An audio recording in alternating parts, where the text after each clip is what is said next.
OP classes के digital platform पर आप सभी का एक बार पुनः स्वागत है।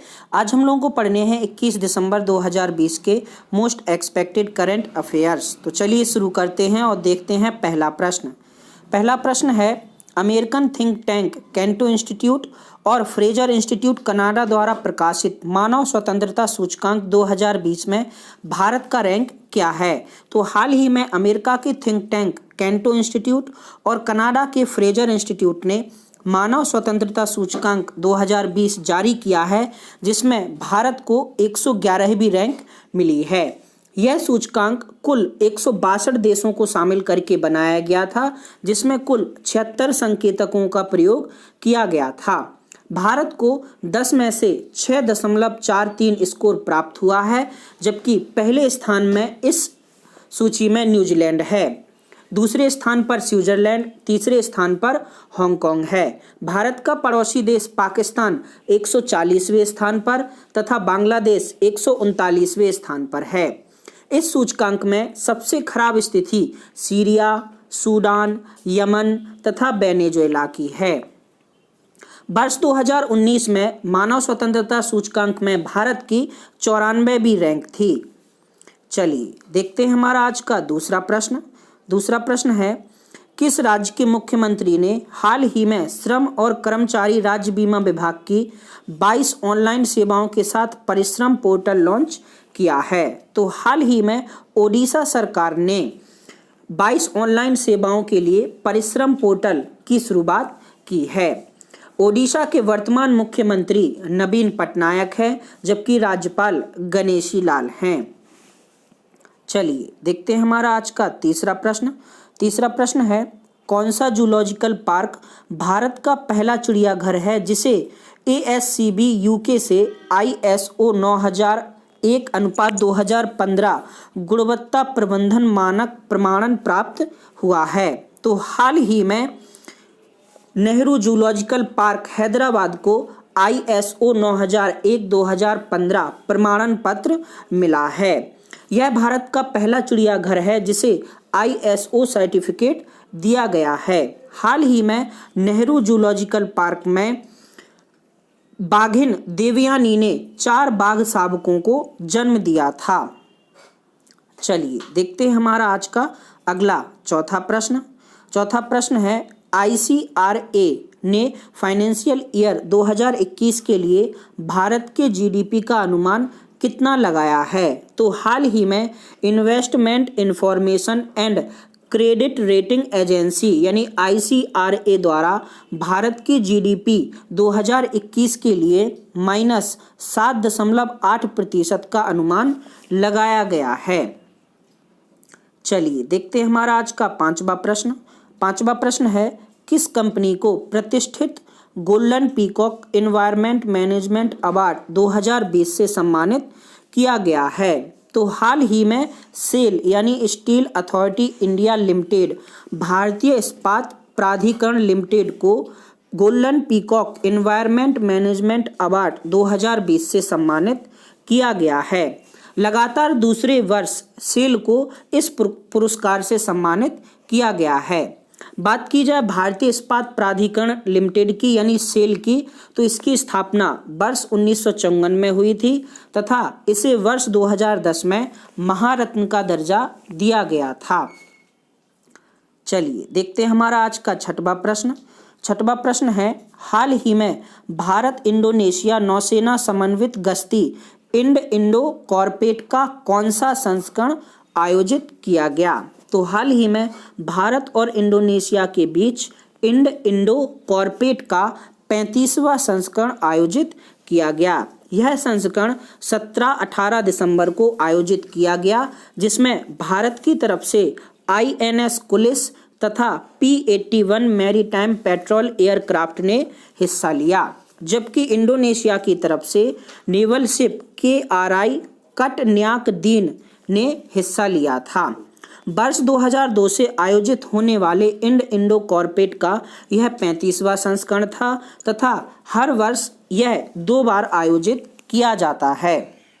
चलिए देखते हैं हमारा आज का 7वां प्रश्न। 7वां प्रश्न है, भारत में अल्पसंख्यक अधिकार दिवस किस तिथि को मनाया जाता है? तो प्रत्येक वर्ष 18 दिसंबर को भारत में अल्पसंख्यक अधिकार दिवस मनाया जाता है। अल्पसंख्यक अधिकार दिवस मनाए जाने की घोषणा 18 दिसंबर 1992 को की गई थी।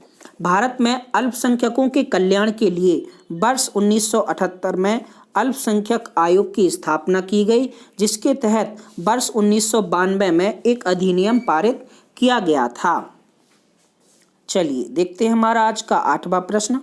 8वां प्रश्न है, अंतर्राष्ट्रीय प्रवासी दिवस हर साल कब मनाया जाता है? तो प्रत्येक वर्ष 18 दिसंबर को अंतर्राष्ट्रीय प्रवासी दिवस मनाया जाता है।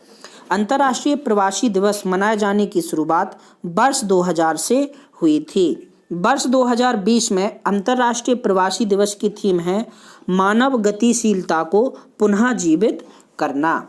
बात की जाए प्रवासियों की, तो वर्तमान में विश्व भर में 25 करोड़ प्रवासी हैं, जो कि कुल जनसंख्या का लगभग 3% है। हालांकि प्रवासियों का विश्व भर की यानी वैश्विक सकल घरेलू उत्पाद में 10% योगदान रहता है। चलिए देखते हैं हमारा आज का 9वां प्रश्न।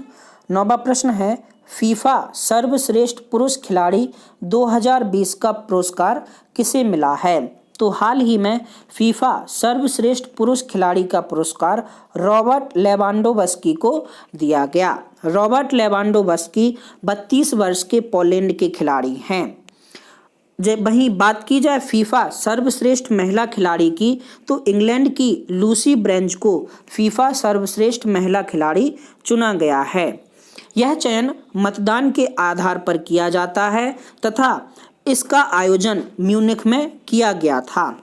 बात की जाए फीफा की, तो इसे फेडरेशन इंटरनेशनल फुटबॉल एसोसिएशन के नाम से जाना जाता है, जिसकी स्थापना 21 मई 1904 को हुई थी। वर्ष 1930 से फीफा विश्व कप का आयोजन करता आ रहा है। चलिए देखते हैं हमारा आज का 10वां प्रश्न। 10वां प्रश्न है, एशिया पैसिफिक ब्रॉडकास्टिंग यूनियन यानी ABU के उपाध्यक्ष के रूप में किसे चुना गया है?